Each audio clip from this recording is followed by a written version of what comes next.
My name is Lauren, and today I'm going to be showing you kind of how I'm planning out my business and training goals. I just kind of thought it would be interesting to give you a little bit more behind the scenes of how I'm structuring all of my planning and laying everything out. I love planning things out. I love setting big goals, but I also know that the planning is really essential in order to achieve those goals. And so I'm very intentional with my entire process of planning for the big goals that I have. So I thought it would be fun to kind of show you how I'm doing that, in hopes that maybe this could be helpful for you, or just like a resource for different ideas for maybe scheduling or planning out the things that you have going on, even if they're different from mine. I know that I like to get different tips and tricks from other people just to see different ways of doing things. So I find that the better that I'm able to plan for things, the more likely I'm actually able to follow through with those plans and actually get the results that I want. And it's also something that I've learned that kind of those smaller daily habits, actually, if you're able to do them over time, they actually compound and it really does make a big difference. So if any of your goals or ambitions seem really daunting or kind of too big, I think it's really helpful to kind of break those down into smaller, more tangible steps, and even smaller goals, and kind of setting a deadline for them. So the way that I like to break it down is that I kind of have an overarching vision, or kind of the reason why I'm doing this. So it's something that's more internal, it's not based on anyone else, or it's kind of that internal motivator and the reason why I'm doing what I'm doing. So when it comes to my business, my main vision is I really want to show that it's possible to have a financially successful and sustainable creative career. And I really want to be able to inspire other people to kind of test the limits of what's possible for them and be able to accomplish the extraordinary goals that they have.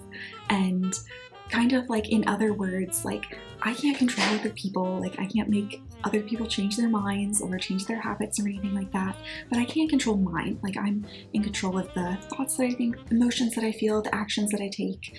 And in my mind, the best way to help other people is for me to become the best version of myself and hopefully inspire and empower other people to become the best versions of them. So that's kind of, in other words, what it is that I'm doing. I want to create a creative career in order to show that it's possible for other people who may also want the same, or whatever that means for you. If you don't want a creative career, or if you don't want to be an entrepreneur, that's totally fine. Whatever it is that you want to do, I just think it's important to do what you love. And I think time is our most valuable resource. It's the one thing we can't get back. And for me, I just want to spend it doing what I genuinely love to do and what I find meaningful and fulfilling for me. And for me, that's through creativity and through art. So anyway, I've also broken it down from that overarching vision. I have specific goals that I've set for my business for this year. One of them is to make a certain number of sales. Another one is I want to kind of double my social media following and my email list. And then I also want to partner with 5 new wholesale shops per month. So I've broken them down into very specific things. So they do have numbers, and honestly, I'm not super tied to the end result of them. If I don't achieve these, it's not the end of the world. For me, it just is helpful to have a specific way of measuring a goal so that I know kind of where I'm at in the process of achieving that. For me, my success isn't necessarily determined by accomplishing those specific numbers. For me, I measure it more of did I grow? Did I expand? Did I evolve? Did I step into a new version of me during that process and during that journey to get there? So, and also my other measure of success is kind of did I show up consistently over time to put in time and energy and effort that I feel proud of in order to achieve that goal? So my measurement is more on the process of it rather than the final goal or destination. So that's a way that is a little bit different to look at it. So yeah, I mean, the reason that I have those specific goals are really just to improve my business and improve my skill set. And when it comes to reaching more people on social media. I don't necessarily care about the numbers in and of themselves. It's more that like I want to be able to reach more people and provide beautiful products for them, things that like I genuinely love creating these and I feel really fulfilled with them, and I also like having them in my home and in my space. And if I can bring more beauty to other people, and I don't think we can have too much beauty in the world, and this is my way of being able to do that. And so kind of reaching more people on social media or through my email list is really to like create and expand the beauty that I'm creating in the world. So that's kind of my reasonings behind those. So after I identified like the goals that I have, I actually decide, okay, like what specifically needs to happen in order to make this a reality. And I break those down into two different parts. So the first part is the mindset work, which that is kind of foundational. And I learned that that was probably more important in order to take the specific actions. I can take action, but if my mindset isn't right, it's gonna kind of fall flat. So when it comes to mindset, this is where like the social worker part of me like kind of comes out. So the way that our minds work is that we have a belief system that influences the thoughts that we think, the emotions that we feel, the actions that we take, and ultimately the results that we get in our lives. So the results that you get are directly related to the belief systems that you have. And you may or may not be aware of the beliefs that you have. They can be about anything and everything. Some of them might be that you don't think you can make money, or you can't make money as a creative person, or you can't do a marathon, or whatever. So those beliefs, whether you're aware of them consciously or whether they're more deep in your subconscious mind, they influence the thoughts that you're thinking. Again, the emotions that you're feeling, actions that you take, and the results that you get in your life. So for me, I have a practice of being very intentional of kind of what beliefs do I need to have, and what thoughts do I need to have, what emotions do I need to have in order to create or in order to take the actions and results. So I hope this is making sense, maybe a little confusing. So I'll just kind of give you an example of what I'm talking about when it comes to like my goals. So one of my goals is to make a certain amount of sales, okay? So one of the beliefs that I have around that I'm practicing, right? This isn't, my old belief is that like, I don't like sales, it feels uncomfortable, it feels like sleazy, or I don't want to be manipulative or anything like that. I don't think sales have to be that way, but that's kind of what my mind tends to associate them with. And so that's kind of where my brain has like habitually thought those.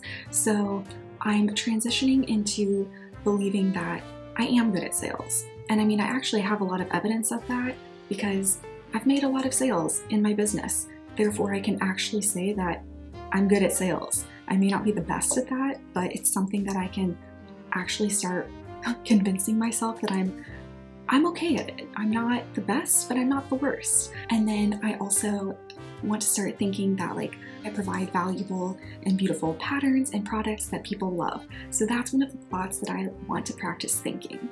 When it comes to increasing my social media following, one of the thoughts that I want to start thinking / belief is that like I'm reaching more people who love what I'm creating and feel inspired by watching my content. So that's a thought that I'm going to be practicing on a daily basis. And then for wholesale, I work with the most amazing businesses who love my designs, and I can go in and be more detailed with the specific thoughts that I want to be thinking, but these are just kind of general to give you an idea of what I'm talking about. So I can start thinking these thoughts on purpose, and like once I start thinking them over and over and over again, they're going to be kind of secondhand, thinking on purpose rather than just like going with the random thoughts that are in your brain, especially the ones that are negative and kind of holding you back. I decide to think on purpose, and these are thoughts that I'm going to train myself to continue thinking on purpose so that they're in alignment with the goals that I have. And then also practicing feelings, which this may sound weird, I don't know. But I think a lot of people, at least for me, one of the feelings that I've like continue to feel over time is like fear or like anxiety. That's one that's been on like autopilot for me for years probably. And I didn't realize that I didn't have to feel that way. It just was on autopilot, and I didn't know that I could change that. So yeah, I've discovered that you can actually be intentional about the feelings that you feel. And maybe you already know this. I don't know. I didn't know this when I was younger. So some of the feelings that I want to feel when it comes to creating for my business, whether it's designing a pattern or filming a video or creating a new product or launching a new product, I want to practice feeling excited and motivated and satisfied and fulfilled, inspired and creative. Like those are the main feelings that I really want to practice feeling in my business. And that's not to say that I can't feel any of those negative emotions. I absolutely think that there is a time to feel those, and I think that those negative emotions are actually important information, right? Like when I'm frustrated, it's telling me something. Okay, maybe I need to take a break and work on something else and then come back to it later. I don't think that we should like disregard our negative emotions or dismiss them or invalidate them or pretend they're not there or anything like that. I think it's important to like see what those are telling you, and also I think there are appropriate times to feel those negative emotions. Like for example, if you lose a loved one and they pass away, like I want to feel sad about that. I want to grieve the loss of that. I think that that's an important thing to do for that experience. But then once I've processed that, I can move on to a different emotion when I'm ready to do that, or hold space for multiple emotions at the same time. So anyway, all of that to say is that I think it's important to practice feeling the emotions that you want to feel that are related to the goals that you have for yourself. And this is a practice, and it's kind of outlining the specific ones that I want to feel in my business. I can refer back to these notes and be like, okay, let's practice feeling motivated, let's practice feeling creative, and let's practice these thoughts that also produce that feeling. Once the mindset stuff is kind of practiced and, you know, have that piece in place, then we can move on to like the action component. So for me, I have identified a few different things that I want to be doing in order to achieve those goals that I have for myself. So one of them is to design 4 to 5 pattern collections this year. And within those pattern collections, I'm going to be designing multiple patterns. And then I want to launch a new product. And then I want to improve my video editing skills, which that one's kind of broad. And so I broke it up into more specific steps. So I want to be filming, editing, and publishing 2 to 3 YouTube videos a month, and then also 3 to 4 videos for like Instagram, TikTok, Facebook, Pinterest. And then I want to be learning new video editing skills. It's an entirely new skill set for me.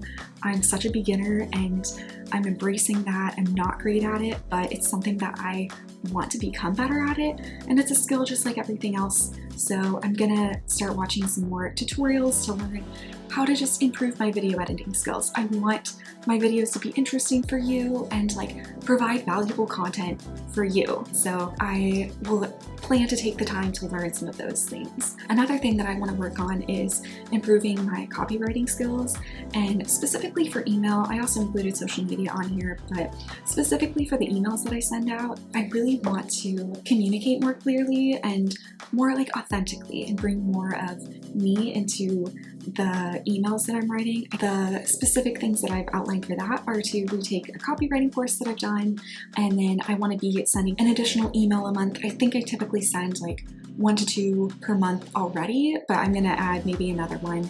And yeah, it's just practice, right? Like I have to practice writing emails in order to get better at them.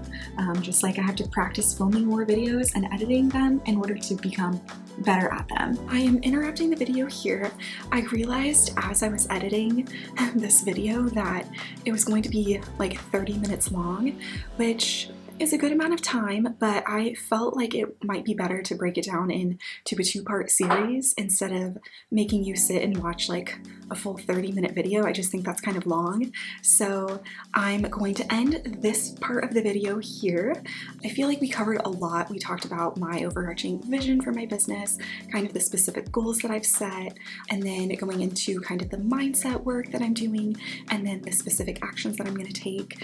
And so in the next part of the video, I'm going to be kind of diving into how I'm planning and scheduling out all of those like action pieces and actually putting them into my calendar for the next few months, breaking them down into kind of weekly tasks and also like daily tasks. After that, I'm gonna also be addressing like how important it is to take time for rest, and then how I plan to address any obstacles that come up, and then giving you a couple different examples of kind of how I'm doing this in my art business, and then also how I'm applying this and doing it in my training for the races and stuff that I have coming up next year.